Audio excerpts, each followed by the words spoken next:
Bonjour, bienvenue dans le podcast Oui Oui Banh Mi.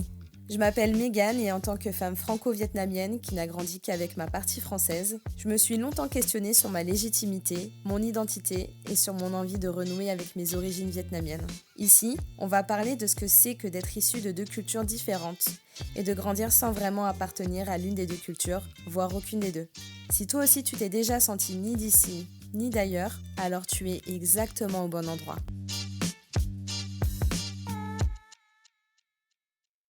Pour cet épisode, j'avais envie de te faire part d'une anecdote, parce que oui, comme le titre l'indique, j'ai une grande sœur que tu connais sûrement, et j'ai découvert ça à 10 ans. Je te jure, c'est vrai. Allez, prends ton popcorn, une tasse de thé, de café, ce que tu veux, mais installe-toi confortablement et je te raconte tout. Pour mettre un peu de contexte, quand j'étais petite, je me cherchais beaucoup à travers les autres. Je cherchais des gens qui pouvaient me ressembler physiquement. Sûrement parce que je ne connaissais pas mon père ni sa famille et que dans cette quête d'identité, je voulais combler ce manque. Et d'ailleurs, j'ai une petite obsession. Je ne sais pas si c'est lié, mais j'aimerais vraiment trouver mon sosie un jour. Je te jure, ça fait des années que je le recherche, mes copines en sont témoins. Mais je ne sais pas si tu es au courant, mais apparemment, on a tous un sosie dans le monde. Et je crois que la probabilité de trouver son sosie, je veux dire son miroir, c'est une probabilité d'environ 1 sur 10 millions. C'est énorme. Mais je ne perds pas espoir, je trouverai cette personne un jour. Bon, en tout cas, je pense que c'est un mécanisme naturel de vouloir s'identifier à quelqu'un. C'est un sentiment d'appartenance qui nous donne de l'estime, qui nous donne confiance en nous. Le contraire pourrait être de se sentir exclu, invisibilisé, d'où l'importance pour tous d'être représentés, notamment dans les médias. Et je sais pas toi, mais moi, je me souviens exactement de la première fois que j'ai vu quelqu'un à la télé qui me ressemblait. Enfin, plus ou moins. Il s'agit de Leslie. Leslie! Oh, oh, hey, hey. Leslie, c'est une chanteuse R&B de ma génération. Et peut-être de la tienne aussi, toi qui m'écoutes. On dirait que j'ai 50 ans quand je parle. Ça nous pend au nez, les gars. Allez, pour un peu plus d'immersion, retour dans les années 2000.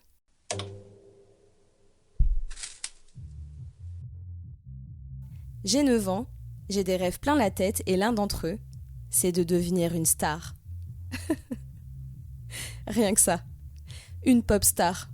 Genre Britney Spears mais sans les dramas quoi. En 2001, on connaît pas trop Internet et on connaît pas du tout les réseaux sociaux.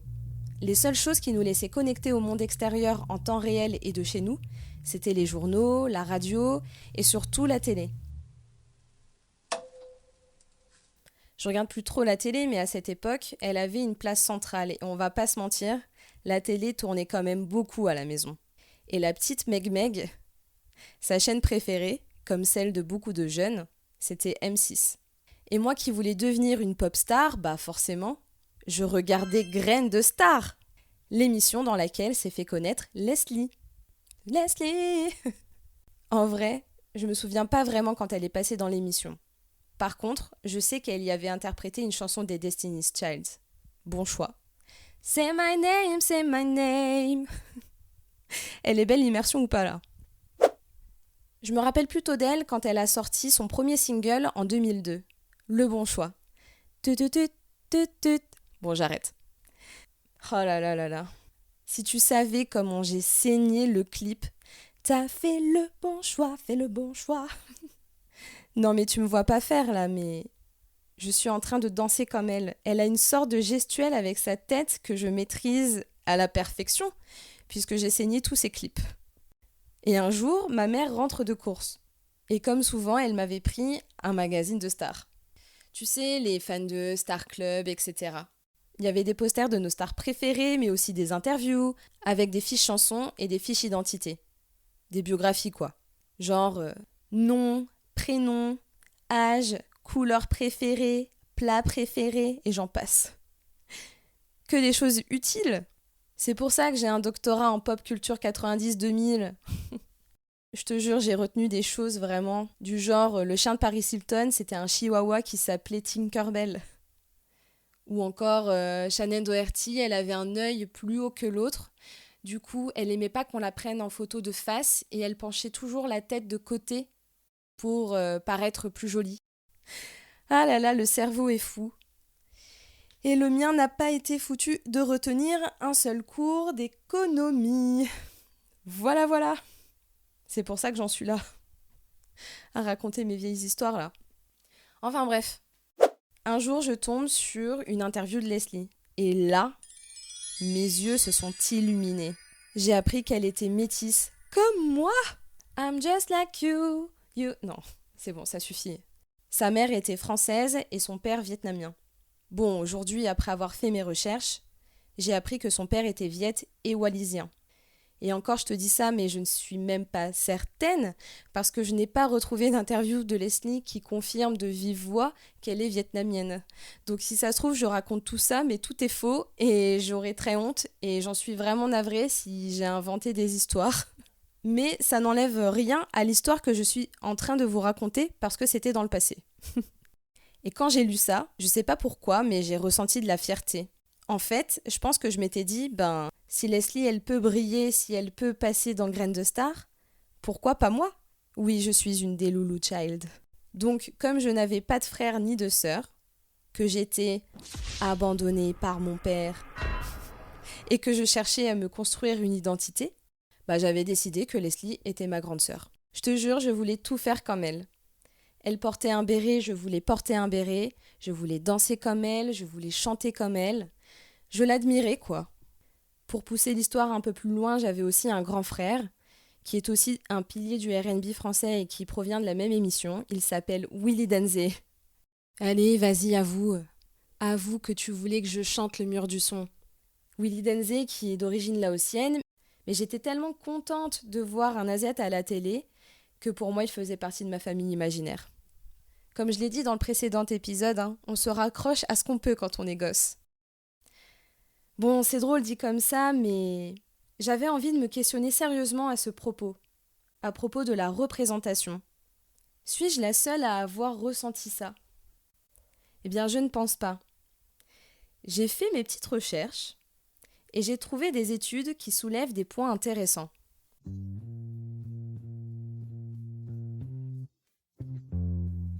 Je vais vous parler d'un article sur Observation Société dont l'étude porte sur la visibilité des minorités à la télévision. À la télé, les personnes perçues comme non blanches représentent 15% contre 85% pour les personnes blanches selon une étude de l'ARCOM. Je cite, « La télévision demeure, en dehors du travail, l'occupation numéro 1 des Français et des Françaises. La place occupée par les personnes qui passent à l'antenne et la manière dont elles sont présentées exercent une influence sur nos représentations des rôles dans la société. Globalement, les personnes qui ne sont pas blanches sont sous-représentées, puisqu'on estime à environ 27% leur proportion dans la société française. Et depuis 2014, leur place ne change quasiment pas, toujours autour de 15%. Parmi les personnages perçus comme non blancs, 40% sont classés comme noirs, 33% arabes, 13% asiatiques et 13% autres. L'absence ou la distorsion de cette représentation peut durablement affecter l'estime de soi, la construction identitaire et la résilience des enfants racisés face aux discriminations. Aussi, la représentation qualitative des personnes vues comme non blanches demeure inégale avec des rôles d'importance mais à connotation négative. En effet, elles sont surreprésentées dans les rôles à connotation négative à 20% et sous-représentées dans les rôles à connotation positive à 10%. Parmi ces connotations négatives, j'imagine que l'on peut parler des stéréotypes.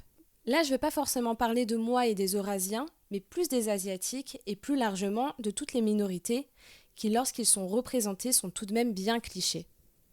Les Asiates, c'est simple. Soit ils porteront des lunettes et seront hyper intelligents, genre Nelly dans Gossip Girl, soit elles seront super fétichisées et sexualisées.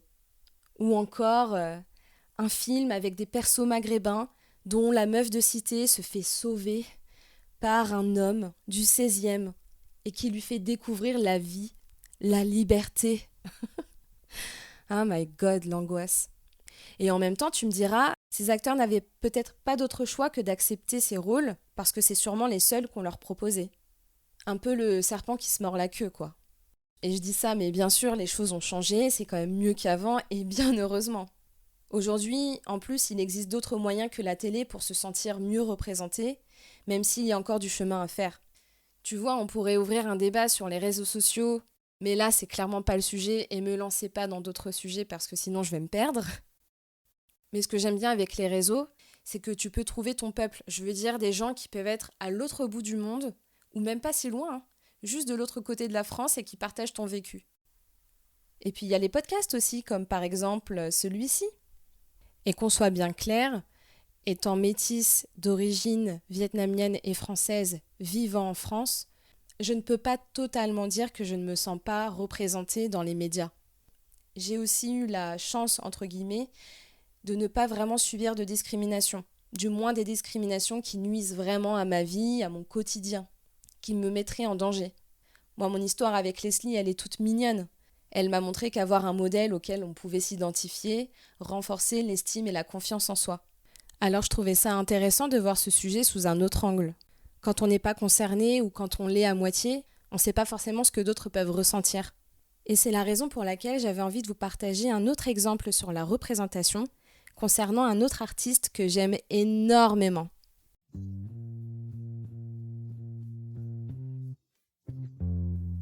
En 2017, le rappeur Kendrick Lamar est contacté par Ryan Coogler, un réalisateur qui bosse sur un projet Marvel, Black Panther.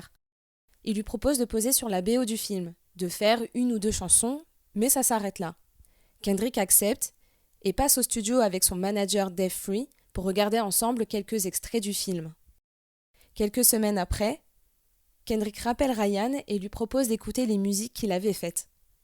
Mais le gars, il avait tellement kiffé ce qu'il avait vu et le message véhiculé dans le film que non seulement il a posé sur quelques chansons, mais en plus il avait produit tout un album.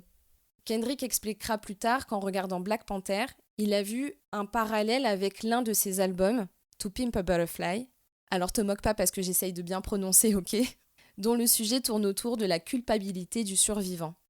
Et un autre facteur déterminant dans la décision de Kendrick a été la représentation. Black Panther était un film de super-héros réalisé par un noir et avec une distribution majoritairement noire, ce qui pouvait relever d'une utopie quelques années auparavant. Je cite, « C'était un rêve d'enfant. Un super-héros qui nous ressemble, qui parle comme nous et qui aime la même musique. » Et pour terminer avec mes exemples et mes études, promis après j'arrête, j'en ai trouvé une qui est assez intéressante et qui s'est basée sur 2109 Américains d'origine philippine. L'étude cherchait à déterminer si l'identité ethnique était liée à la santé mentale et si elle atténuait le stress causé par la discrimination. Et voici les principaux résultats qui sont ressortis. Se sentir fier de ses origines fait du bien. Les personnes qui s'identifient fortement à leur groupe ethnique souffrent moins de symptômes dépressifs. Vivre de la discrimination est néfaste pour la santé mentale. Les personnes qui ont subi des actes de discrimination présentent davantage de signes de dépression. Et l'appartenance culturelle, quand elle est bien entretenue, agit comme un bouclier face à la discrimination. Tous ces exemples suggèrent que la sous-représentation des minorités n'est pas qu'une question d'équité. Elle peut avoir de vraies conséquences sur le développement identitaire et le bien-être psychologique des individus concernés.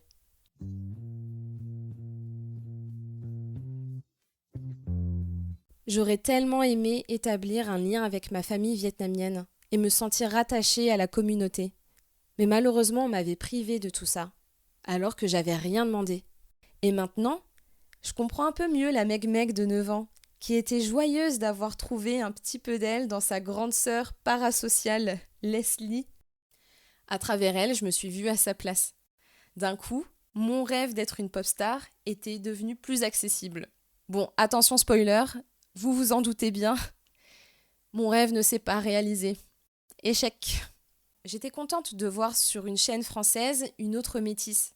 Et avec du recul, je me dis que peut-être que si mon père avait été là, il m'aurait sûrement permis de côtoyer plus de personnes qui pouvaient me ressembler, physiquement, mais aussi avec qui j'aurais pu cultiver mon héritage culturel.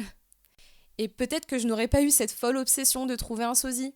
D'ailleurs, si entre-temps, t'es passé sur mon compte Insta et qu'en voyant ma photo, tu penses avoir trouvé mon sosie, tu me le dis, hein. S'il te plaît, garde pas ça pour toi. Et en parlant de physique, mine de rien, cette diversité dans les représentations, c'est aussi élargir les standards de beauté. Parce que pendant longtemps, être belle, c'était principalement être blanche, aux yeux clairs, blonde, cheveux lisses, mince. Combien de femmes asiates ont été moquées par leurs yeux bridés ? Combien de femmes noires ou maghrébines se sont défrisées les cheveux parce qu'on trouvait que les leurs étaient négligés? J'appuie vraiment sur le fait que beaucoup ont pu complexer ou ne pas s'aimer parce qu'on leur laissait croire qu'elles n'étaient pas assez. Et bien heureusement, les mentalités évoluent perpétuellement, et pour le meilleur, j'espère. Mais en fait, je souhaite simplement que chaque personne puisse s'aimer telle qu'elle est, et que ses choix, quels qu'ils soient, viennent de sa liberté et non de ses complexes.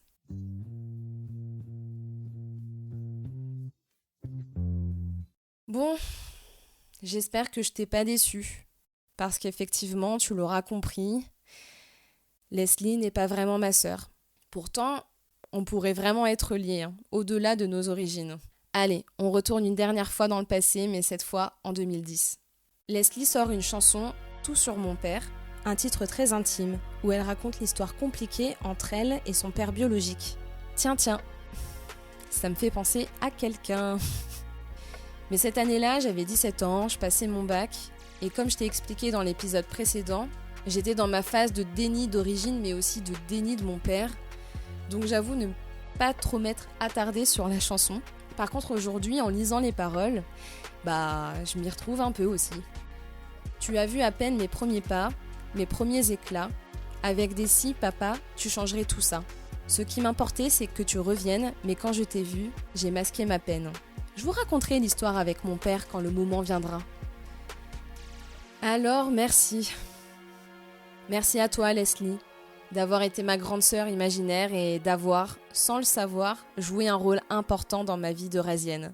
Et de toi, moi, si tu m'écoutes, j'attends avec impatience ton retour et j'espère que tu récupéreras vite tes droits. Parce que oui, au début, je parlais super bien d'M6, mais là, on va pas parler bien, ok ? Je crois qu'il y a embrouille avec le label d'M6 et que c'est la raison pour laquelle on ne peut pas streamer ses musiques, mais moi, je veux rien savoir. J'ai besoin qu'elle récupère ses droits pour qu'elle puisse éditer des vinyles et que je puisse les acheter pour les ajouter à ma collection. Si vous êtes en embrouille avec elle, vous l'êtes aussi avec moi, ok ? Sachez-le. Son pied, mon pied. Vous touchez pas à ma sista. Et merci à toi de m'avoir écouté. J'espère que t'as passé un bon moment et que ce sujet t'a parlé. Si ça t'a évoqué un souvenir similaire, dis-le-moi, parce que je suis trop curieuse de savoir. Et oublie pas de me dire si t'as trouvé mon sosie, Bon, allez, je te dis à la prochaine pour un nouvel épisode. Bye!